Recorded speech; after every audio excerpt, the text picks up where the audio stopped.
로마서 1장 1절에서 4절 말씀.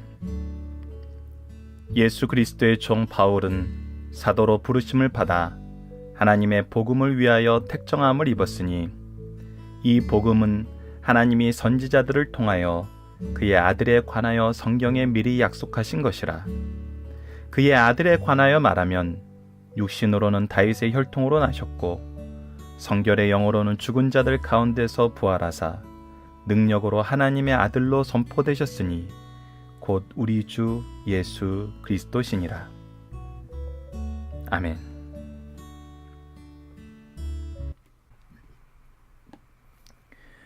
안녕하세요. 승리한산 가족 여러분, 그리고 강성성경연구원 여러분, 오늘은 로마서 1장 1절에서 4절까지의 말씀을 함께 묵상하도록 하겠습니다. 오늘 말씀의 제목은 복음이란 무엇인가 첫 번째입니다. 1절부터 보도록 하겠습니다. 예수 그리스도의 종 바울은, 오늘 우리가 바울에 대해서 조금 연구하는 시간을 가져보도록 하겠습니다. 바울은 어떻게 해서 사도로 부르심을 받았다고 얘기하냐면 예수 그리스도의 종으로 택하심을 받아서 사도로 부르심을 받았다 그랬어요. 그리고 하나님의 복음을 위해서 택정함을 받았다 그럽니다. 사도 바울이 바울된 것은 바로 복음을 위해서 하나님께서 선택하셨다는 것이죠. 이 선택하셨다는, 하나님께서 택정하셨다는 것, 선택하셨다는 것에는 하나님의 준비하심이 항상 드러납니다. 하나님의 준비하심에 대해서 우리가 항상 사도 바울의 고백을 통해서 확인해야 될 내용은 갈라디아서 1장 15절에 나타나 있는 어머니의 태 속에서부터, 즉 그가 태어나기 전부터, 그리고 에베소서에서 나타나는 3장 11절에 나타나는 영원 전부터, 창세 전부터, 즉 우리가 그리스도의 일꾼으로 부르심을 받게 된 것은 하나님의 계획 안에서, 하나님의 택정함 안에서 이루어진 것인데 그 안에는 하나님의 준비하심이 있었다는 거예요. 그 준비하심 속에서 우리는 하나님께서 우리에게 주신 능력과 하나님께서 우리에게 주신 이 역사하심 속에서 하나님의 일꾼 되었다는 거거든요. 그래서 우리는 하나님의 일을 하게 될 때, 하나님께서 우리를 통해서 어떤 역사를 하게 될 때 가장 먼저 봐야 되는 것은 바로 하나님이 이 일을 위해서 어떻게 준비하시냐는 거예요. 사도 바울을 위해서는 어떻게 준비하셨습니까? 그가 로마 시민권을 가지고 태어나게 하셔서 이방인의 사도로서 필요한 모든 그리스 또 로마의 교육을 받게 하셨어요. 그리고 나서 그를 가말리엘 문화로 들이셔서 신앙 교육도 철저하게 받게 하셨어요. 그 안에서 그에게 어떤 그의 삶의 모든 과정 안에서 그가 때로는 하나님을 거역하여서 예수 그리스도를 믿는 자들을 핍박하였지만 로마서 8장 27절에서 나타났던 것처럼 모든 것이 협력하여 선을 이루시는 하나님의 뜻 안에서 그가 이끌림을 받고 그가 준비되어 왔음을 고백할 수 있었어요.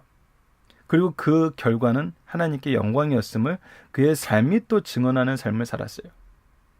그래서 그가 자기의 인생을 보면은 하나님의 이 주권적인 역사심이 떠날 수 없음을 고백할 수 있었습니다. 그런 고백이 로마서에서도 동일하게 나타나고 있어요. 그리고 나서 이 복음이란 것이 무엇인지를 우리에게 얘기하고 있어요. 하나님께서 이 복음을 전파하는 자로 사도 바울을 준비시켰는데, 그렇다면 이 복음이란 건 뭐라는 거예요? 이 복음이야말로 하나님께서 준비하신 거란 거죠. 복음은 하나님이 선지자들을 통하여 그 아들에 관하여 성경에 미리 약속하신 것이니라.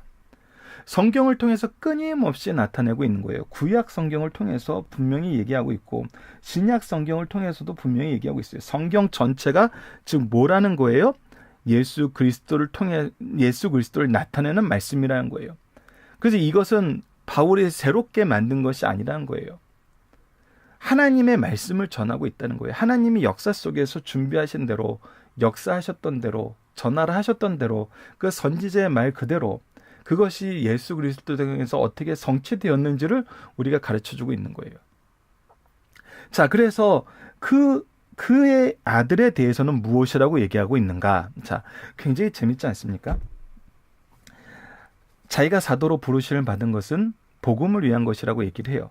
그래서 이 복음을 전하기 위해서 자신이 어떻게 준비되었는지를 우리가 성경 전체를 통해서 볼 수 있게 이미 말씀을 통해서 우리에게 주고 있죠. 그리고 이 복음이 무엇에 관한 것이라는 걸 알게 해요. 예수 그리스도, 그의 아들 예수 그리스도에 대한 걸 알게 돼요. 그렇다면 이 예수 그리스도는 누구신가를 알게 하는 것이 바로 3, 4절 말씀이에요.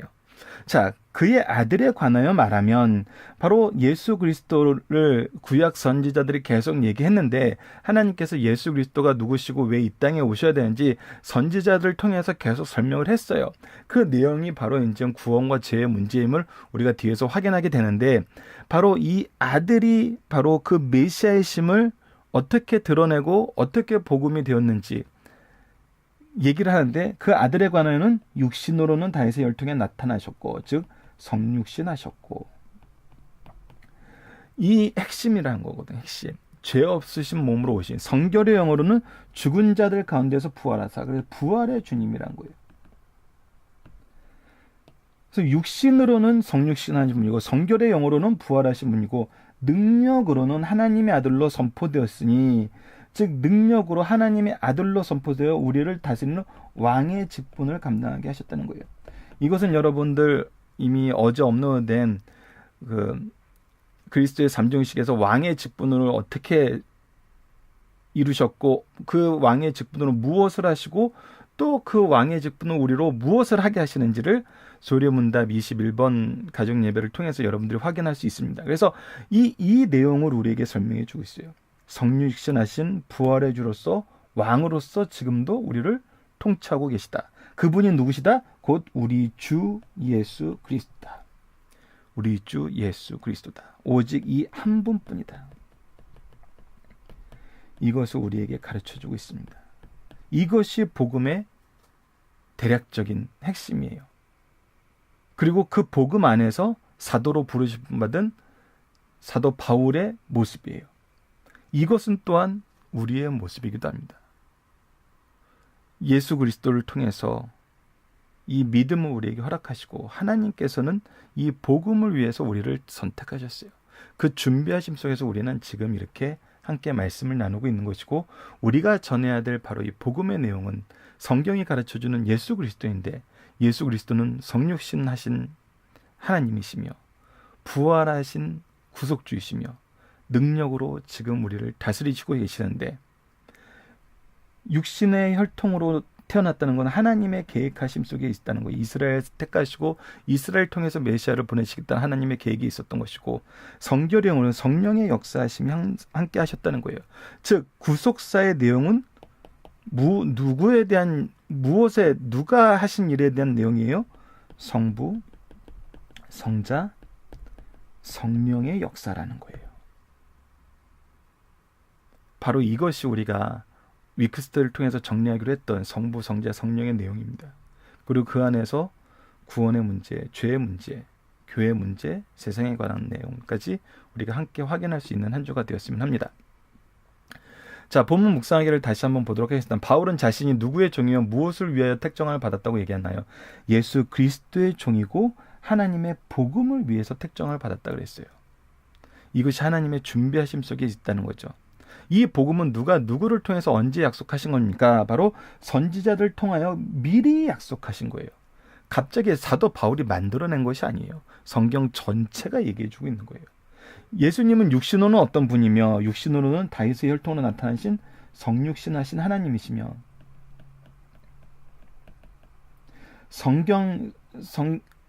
성결의 영이죠. 예, 성결의 영으로는 어떤 분이십니까? 죽은 가운데서 부활하신 능력의 하나님이시고 그리고 또 어떤 분이세요? 하나님의 아들로 선포되어 통치하시는 왕이시라는 겁니다. 자, 중심사설을 보도록 하겠습니다. 로마서는 신약 성경의 6번째 책으로 성령께서 바울을 통하여 주신 말씀입니다. 총 16장 433절로 구성된 하나님의 말씀으로 중심 요절은 1장 16절에서 17절 말씀입니다. 1장 16절에서 17절 말씀 함께 읽어보도록 하겠습니다. 내가 복음을 부끄러워하지 아니하노니 이 복음은 모든 믿는 자에게 구원을 주시는 하나님의 능력이 됨이라. 먼저는 유대인에게요 그리고 헬라인에게로다. 복음에는 하나님의 의가 나타나서 믿음으로 믿음에 이르게 하나니 기록된 바 오직 의인은 믿음으로 말미암아 살리라 한가 같으니라. 로마서의 주제는 믿음으로 옳게 된다는 이신층의 복음이에요. 이 사상은 구약 성경에 그 뿌리를 두고 예수님의 가르침으로 성장하여 바울의 로마서에서 꽃을 피웠어요. 복음은 어떤 시대 상황에 의해서 갑자기 일어난 사건이 아니라 구약에서 미리 약속된 것이요 계속 증거된 약속으로 예수 그리스도에 관한 것입니다. 예수는 혈통과 상노의 과정을 분명히 성육신한 복음이요 속죄의 죽음과 승리의 부활로 능력으로 진리가 확증된 복음임을 우리에게 오늘 본문을 통해서 가르쳐주고 있어요. 자, 오늘은 첫 시간이기 때문에 중심 사상으로 칭의에 대한 개념을 먼저 정리하는 시간을 가져보도록 하겠습니다.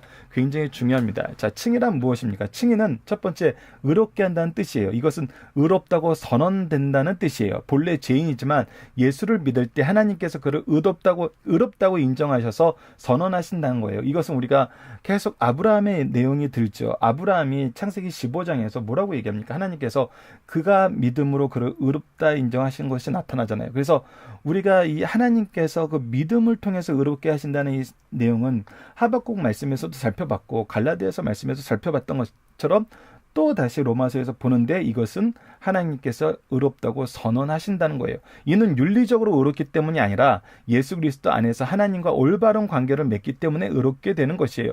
즉 우리가 의로워지는 것이 아니라 예수 그리스도를 통해서 우리가 의로 인치심을 받는 거예요. 따라서 의로운 사람은 하나님과 올바른 관계를 맺고 있는 사람이다. 즉 하나님과 올바른 관계를 맺게 하시기 위해서 회복주로서 예수 그리스도를 보내신 것이고 바로 이 예수 그리스도와의 연합을 통해서 우리는 이것을 경험하게 된다는 거예요. 자, 칭의는 법정적 개념이란 겁니다. 법정적이란 재판장 대신에 하나님께서 죄인인 인간을 예수 그리스도의 핏값으로 대속하셔. 중요한 건 대속하신다는 겁니다. 의롭다고 판결하시는 재판적 선언이라는 걸 말하는 거예요.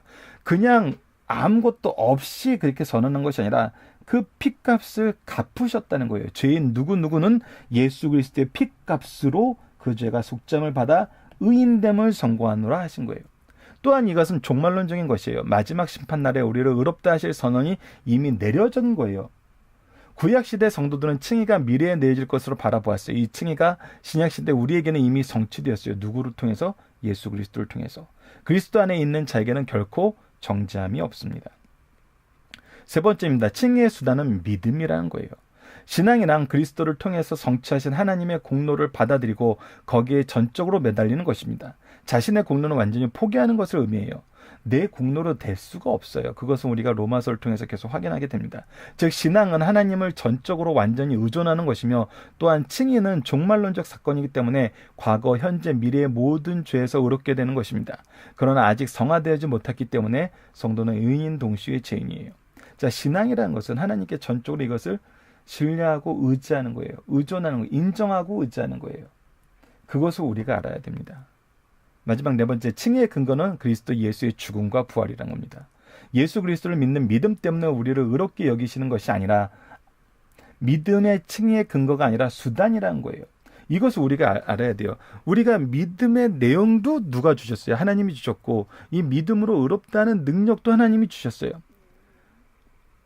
그래서 우리가 이 믿는 것이 우리의 공로가 될 수 없어요. 이것은 수단일 뿐이에요. 하나님께서 우리를 의롭게 여기시는 근거는 예수 그리스도의 구속이 있어요. 그래서 이신칭의는 믿음으로 구원에 이른다는 건데 구원에 이르는 것은 바로 하나님이 의롭게 하신다는 데 포커스가 있는 거예요. 의롭게 하신다는 게 중요한 거예요. 우리가 믿음을 소유했다는 것으로 이것을 우리의 공로처럼 포장해서는 안 돼요. 우리가 믿음을 소유하게 하신 이도 하나님이에요. 우리를 의롭게 하신 것도 하나님이에요. 예수 그리스도의 죽으심과 부활 때문에 우리는 의롭다고 선언한 것입니다.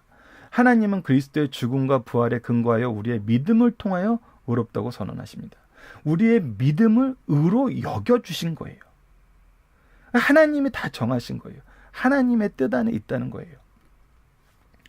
자, 살펴보기 정답은 여러분들 카페를 통해서 확인해 주시고요. 이 1번 문제가 아까 하나님의 준비하심에 대한 대략적인 설명 그리고 예수 그리스도는 누구신지에 대해서 다시 한번 우리가 명확하게 정리하는 시간을 가졌으면 합니다. 자, 복음의 내용은 무엇입니까? 요한복음을 들지 않을 수가 없어요. 요한복음에는 예수님이 누구신가라는 표현이 굉장히 많이 나와요. 그래서 이 복음의 내용을 정말 성경 구성이 놀라운 걸 보면은 누가복음을 보면은 누가복음 자, 이 잠깐만 얘기해 봅시다. 자, 누가복음 이후에 요한복음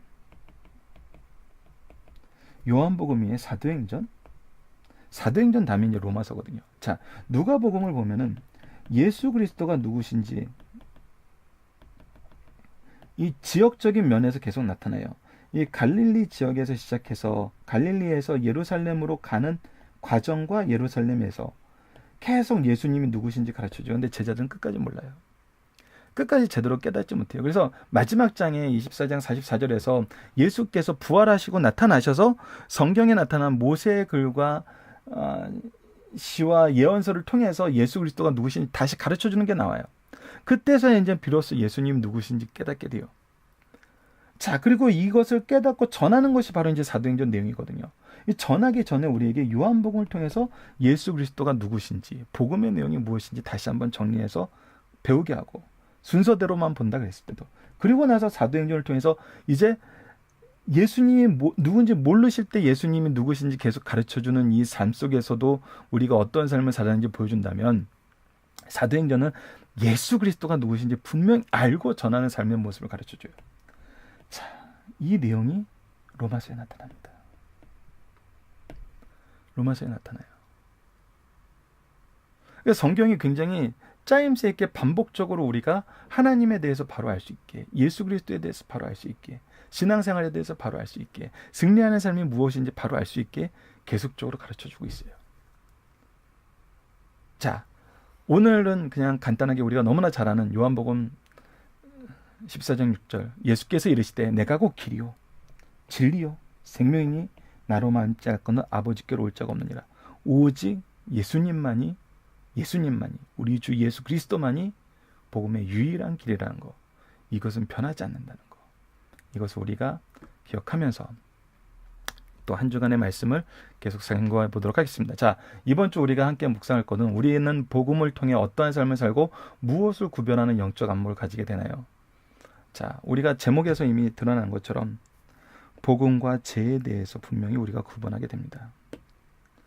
복음과 죄에 대해서, 복음과 죄의 문제에 대해서 이것을 바로 구분하고 이것을 구분하는 영적 안목을 가지게 돼요. 이것이 굉장히 중요해요. 이것이 바로 그리스도와 연합이 중요하다는 그 핵심적인 내용을 이해하고 그 내용을 우리가 중심에 놓을 수 있는 그런 배경의 설명을 해줍니다. 그래서 이번 주 우리가 이 내용을 분명히 확인하는 시간 가졌으면 합니다. 자, 말씀을 기초로 기도하기를 통해서 마치겠습니다. 하나님, 로마서를 통해서 우리에게 주시고자 하시는 예수 그리스도를 믿는 믿음의 은혜를 더하여 주시옵소서. 우리가 믿고 따라야 하는 복음의 진리를 깨닫게 하시고 말세를 살아가는데 흔들리지 않는 믿음을 소유하게 하여 주소서. 그리고 이 복음을 바로 선포하게 하여 주소서. 예수님 이름으로 기도드립니다. 아멘.